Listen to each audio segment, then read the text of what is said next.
Terrorists are at war with America, but does the president really believe we are fighting a war on terror? Well, some of his decisions in recent months indicate that no, he does not. Now, first came the news from Attorney General Eric Holder back in November that Khalid Sheikh Mohammed and his 9/11 co-conspirators would be tried in civilian courts right here in the U.S. Then fast forward about a month to the aftermath of the Christmas Day bombing when the so-called underwear bomber was questioned by agents from a local FBI field office for only 50 minutes. 50 minutes, that's it. And after that, well, as if he were a petty criminal, the bomber was read his Miranda rights, and immediately he clammed up. Now, in recent weeks, the administration has justifiably been criticized over its decision to try this terrorist in a criminal court, which Eric Holder now says was his decision and one that was greeted with no objection from other departments in the government. But wouldn't you know it, just when Mr. Holder and the administration really started to feel the heat, the White House leaked to the entire world that all of a sudden the Christmas Day bomber is once again cooperating with the FBI. Well, how convenient. Now, Deputy White House Press Secretary Bill Burton was asked about this coincidence earlier today. Ideally, this information would not necessarily come out. Well, why, if it doesn't harm the investigation? In order for the American people to know that we are doing everything possible to keep them safe, and in order for our continued success in this effort, we made the determination that it was a good idea to make sure that people knew that our sources and that our methods here were working. All right, so politics and public opinion trump national security for this administration. Now, this concern appeared to have been voiced by Senator John McCain at a hearing on Capitol Hill yesterday. Now, he noted that decisions relating to the war on terror are being made by a law enforcement official, the Attorney General, Eric Holder, not the Department of Defense. And here's what Senator McCain had to say to Secretary of Defense Robert Gates. I hope you will come to a conclusion as to how enemy combatants should be treated as far as their trials are concerned, and our ability to assure the American people that they will not be returning to the battlefield, and whether they should be tried and incarcerated in the United States rather than Guantanamo. We look forward to your views on that, because I view that clearly in your area of responsibility, not the Attorney General, who has obviously botched this one very, very badly. All right, so with all of these critical mistakes being made by the Obama administration, listen to what the intelligence community has to say about when the next terror attack can happen here on American soil.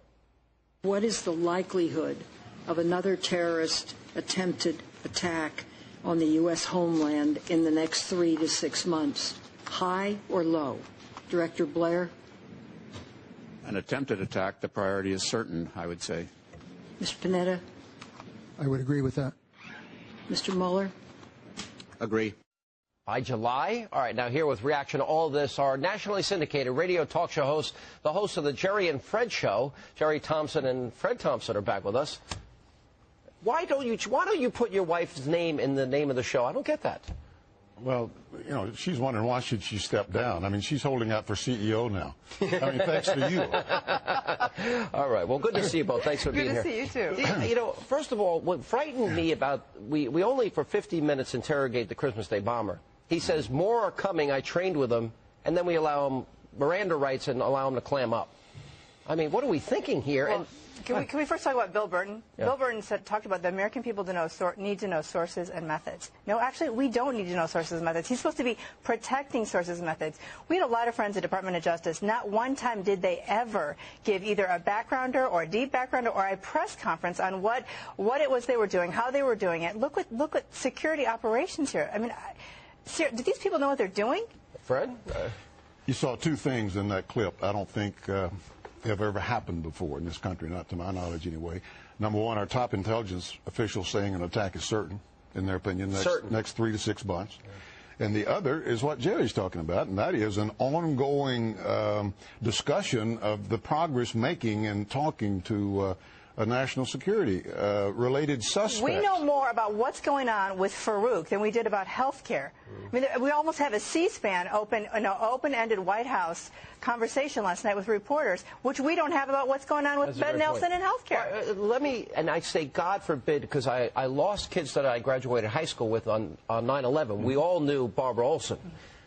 What if this Christmas Day bomber who said, others are coming. What if the others are the ones that come in that 3-month period? You would think, just for political purposes, if they didn't realize the dangers, that they would understand that this is serious. The FBI agents on the ground who made this decision apparently initially are reading the tea leaves. They know what's expected of them. They look at their boss, ultimately in this case the Attorney General of the United States, and the decisions he's made. First thing out, he decided to reopen cases against our own CIA agents. Right now, we've got open cases against CIA agents being investigated and Navy SEALs because of interrogation tactics. And then the decision with regard to the Christmas Day bomber, of course, and then trying Khalid Sheikh Mohammed in New York. All of those decisions and all of the statements that have been made indicate that we're more interested in what international opinion thinks than protecting this country, and these guys know what they're supposed to do. Treat it like an ordinary criminal case, or we're going to have somebody to answer to in the Justice Department. I want Eric Holder fired. Let me be more direct. First of all, he's in witness protection. Where is he? Good question. I mean, the last thing I know about Janet Napolitano is down, checking out the security at the Super Bowl. I guess Eric Holder must be up in Vancouver. Where are these people? Well, and with a certainty this is going to happen. Let me look ahead to 2010, because I think national security in the end is going, those decisions are even far more dangerous than the quadrupling of the debt and the deficit. You realize that Blanche Lincoln, who's now down 23 points in Arkansas, literally said to the president today that there's no one in your administration that knows how to make a payroll? Yeah. Wow. He's got 40 lobbyists, though, 3 of which are cabinet members, and one's the CIA director. That's why it should be the Jerry and Fred show. Well, we're getting people calling in now suggesting the same thing. I left the show one day, and our ratings went up. So, I'm squelching her from now on. But, Blanche Lincoln was literally correct. There's no one in their cabinet, literally, who came from the private sector. Right. And she's right. And Blanche, and what Blanche is doing is reflecting the concern that Democrats running for office the next time have. So she takes on the president before a national audience. That's how desperate some of these Democrats who are up for election are. Yeah, I think it's too little too late. She really had her opportunity. Yeah, I think so. But there wasn't one Democrat that was brave enough to stand up to the president. No. Question, what do you expect in 2010? What are some of the pitfalls and dangers for the Republicans?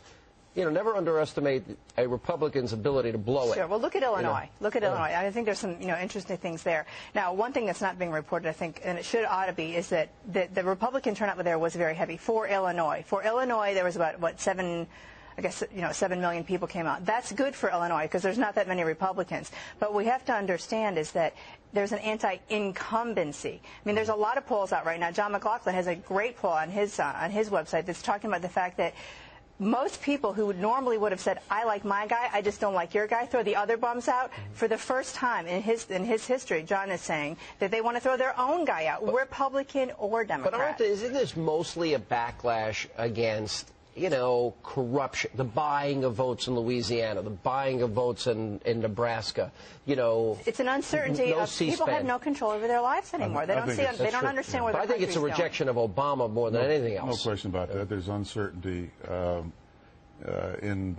with regard to the substance of these issues like health care. People are against it. It's clear. I mean, they're trying to give the president a little signal on that. Election after election after election. Poll after poll after poll. And then the procedure that you were talking about and all the corruption involved in that, it's terrible.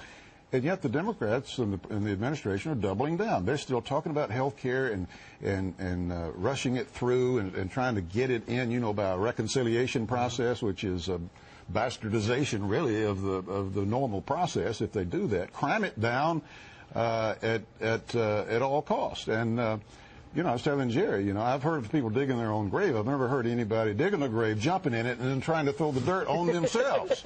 So, all right, now you're catching up to her. You're beginning to. We're working hard. Listen, we got to run. I'm on probation. Good to see you. And nationally syndicated Jerry and Fred show. You got it. Coast to coast. Thank you. You're gonna. I am so dead after this interview. Much more to come. Here is a sneak peek.